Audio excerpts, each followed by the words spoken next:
Dynamic Success the Junior College. Enter to win. Masters in MPC and BPC.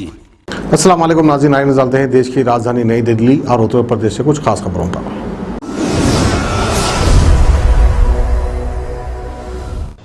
BJP के प्रवक्ता संबित पात्रा ने आज एक प्रेस कॉन्फ्रेंस करके दिल्ली सरकार से कोरोना से हुई मौतों पर एक लेटर जारी करने की मांग रखी है।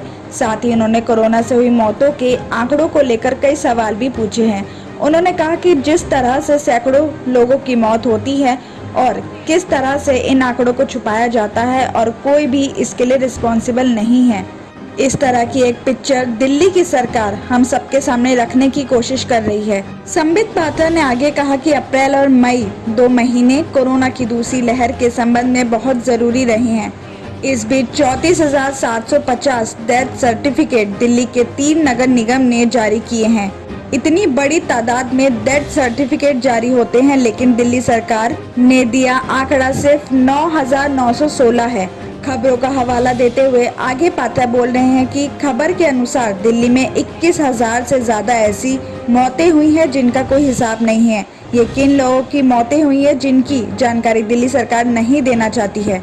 केस फैटेलिटी रेट यानी कोरोना से मरने वाले लोगों की संख्या पूरे हिंदुस्तान में सबसे 1 पर दिल्ली है और दूसरे स्थान पर पंजाब है। दिल्ली में ये 2.59% है और राष्ट्रीय फैटेलिटी रेट 1.3% है। इसका मतलब दिल्ली में ये 2 गुना से भी ज्यादा अधिक है। क्या वजह है कि दिल्ली में इतनी ज्यादा मौतें हुई हैं? संबित पात्रा ने सवाल किया कि केजरीवाल, क्या ये हकीकत है कि जिस समय कोविड की दूसरी लहर अपने चरम पर थी, जानबूझकर और अपनी सरकार की साख को बचाने के लिए आपने दिल्ली में टेस्टिंग कम कर दिए? साथ ही संबित पात्रा ने ये भी आरोप लगाया कि अरविंद केजरीवाल ने कहा था कि हम दिल्ली में ऑक्सीजन की होम डिलीवरी करेंगे, लेकिन आज आप शराब की होम डिलीवरी कर रहे हैं। दवाइयाँ और ऑक्सीजन की होम डिलीवरी में आप सफल नहीं रहे हैं। दक्षिण दिल्ली के मदनगीर इलाके में पिता के जन्मदिन पर एक बेटा सरप्राइज गिफ्ट देने के लिए केक लेने घर से निकला, लेकिन रास्ते में 4 लड़कों ने बहुत बेरहमी से युवक की चाकू मारकर हत्या कर दी। मृतक की पहचान कुणाल सांवरिया बताया जा रहा है, जो उसकी उम्र 19 साल की ही थी। पुलिस के मुताबिक बताया जा रहा है कि कुणाल सांवरिया अपने पिता, माँ, भाई बहन पूरे परिवार के साथ I2 मदनगीर में रहता था। कुणाल ने इसी साल 12th क्लास पास की थी। मंगलवार को कुणाल के पिता पवन का जन्मदिन था। कुणाल अपने पिता को सरप्राइज देने के लिए चुपचाप रात के टाइम घर से केक लेने के लिए निकल गया था। कुणाल ने केक लाने की बात सिर्फ अपनी बहन को बताई थी। इस बीच करीब 9 बजे के आसपास मदनगीर के भूमिया चौक के पास 4-5 युवकों ने उसे घेर लिया। कहा सुनी के बाद अचानक आरोपियों ने कुणाल पर चाकू से हमला कर दिया। वहां सीसीटीवी फुटेज में 4 आरोपी चारों ओर से कुणाल को चाकू मारते दिख रहे हैं। कुणाल ने इधर उधर भागकर अपनी जान बचाने की भी कोशिश की, लेकिन वो कामयाब नहीं हो पाया। आरोपियों ने उसके सिर, गर्दन, सीने, पेट और शरीर के कई हिस्सों पर चाकू मारे हैं। इस दौरान वहां की भीड़ तमाशा देखती रही। वारदात के बाद लोगों ने परिवार को खबर दी। खबर मिलते ही भाई रवि स्कूटी लेकर पहुंचा और एक शख्स की मदद से स्कूटी पर बैठाकर मैक्स हॉस्पिटल लेकर पहुंचे, लेकिन वहां डॉक्टर ने उसे मृत घोषित कर दिया। पुलिस उपायुक्त अतुल कुमार ठाकुर ने बताया कि 9:30 बजे उनकी टीम को इस बात की खबर मिली थी। पुलिस ने बॉडी को कब्जे में लेकर मोर्चरी भेज दिया। पुलिस ने 2 युवकों को हिरासत में ले लिया है। दोनों से पूछताछ करके पुलिस मामले की जांच कर रही है। शुरुआती जांच में आपसी रंजिश की भी बात सामने आ रही है। दिल्ली के पर्यावरण मंत्री गोपाल राय ने बुधवार को बताया कि उनकी सरकार 33 लाख पौधे लगाने के लिए 5 जून से शहर में वृक्षारोपण अभियान शुरू करेगी। गोपाल राय ने ऑनलाइन एक संवाददाता सम्मेलन में कहा कि केंद्र सरकार ने पिछले साल हमें 15 लाख पौधे लगाने को दिए थे। हमने 32 लाख पौधे लगाए थे। इस बार केंद्र ने हमें 18 लाख पौधे लगाने को दिए हैं। राय के अनुसार दिल्ली सरकार के नर्सरी ने लोगों को 6,60,000 पौधे फ्री दिए थे। गोपाल राय ने आगे कहा कि हमने पिछले साल औषधीय पौधे बांटने शुरू किए थे। इस साल भी हम 5 जून से यह अभियान शुरू करेंगे।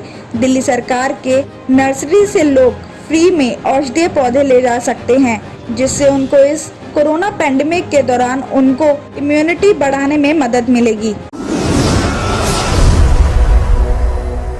दिल्ली के मादीपुर में जूता फैक्ट्री में गुरुवार यानी आज दिन में भीषण आग लग जाने से अफरा तफरी मच गई। दमकल की 24 गाड़ियां मौके पर मौजूद हैं और राहत का बचाव काम कर रही है। जानकारी के अनुसार बताया जा रहा है कि 4 मंजिला रिहायशी इमारत में अंडरग्राउंड और फर्स्ट फ्लोर पर आग सबसे पहले लगी थी। धीरे धीरे ये आग बढ़ती गई और विकराल रूप ले लिया।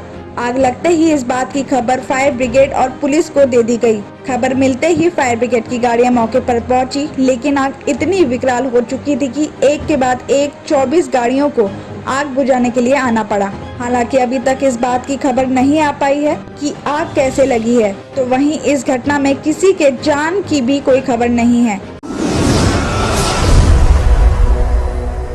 छत्रसाल स्टेडियम में पहलवान सागर धनखड़ की हत्या के आरोपी ओलंपियन पहलवान सुशील कुमार का अब नया ठिकाना मंडोली जेल नंबर 15 हो गया है। अदालत की तरफ से सुशील को 14 दिन की न्यायिक हिरासत में भेजने के आदेश दिए जाने के बाद पुलिस ने उसका मेडिकल करवाया और देर रात उसको लेकर मंडोली जेल लेकर पहुंची।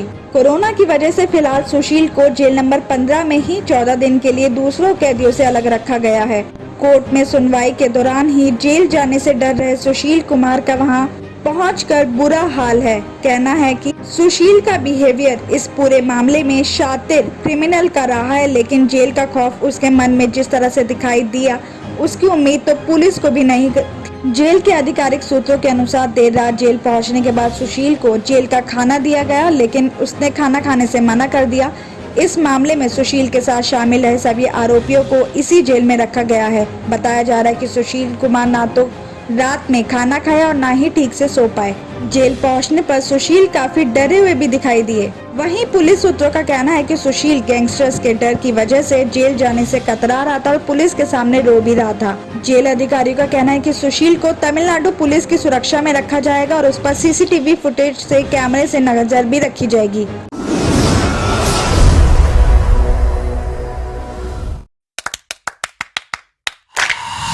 Dynamic Success the Junior College. Enter to win. Masters in MPC and BPC. Integrated coaching for NEET, IIT, JEE. Separate block for girls. Better coaching, better planning, better environment with better results. Opposite Madanapet Mandi, Saeedabad, Hyderabad. Phone 04029701124. An institute of success schools.